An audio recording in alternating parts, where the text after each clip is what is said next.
Saib terdengar hujan mencurah ke bumi.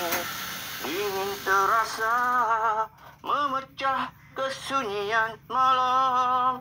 Dan aku di sini sendiri dibaluti resah, dibayangi sesayang tak sudah.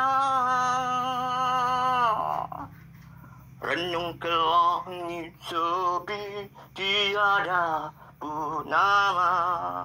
Di dalam kelam terlihat bayangku sendiri, terpaku membisu tanpa suara dan segala. Apa petanda, apa rahsia?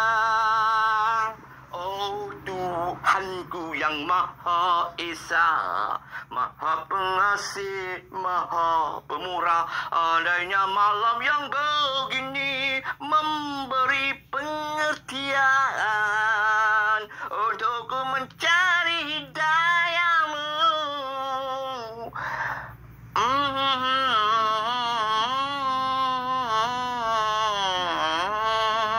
Dosa-dosa semalam cukup setakat ini. Aku merasa terasing, terhukum dalam sengsara, balasan dari kehancuran yang aku ciptakan.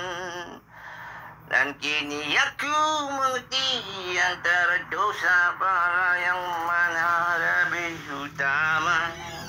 Meniti kehidupan dan hari kematian. Ustaz.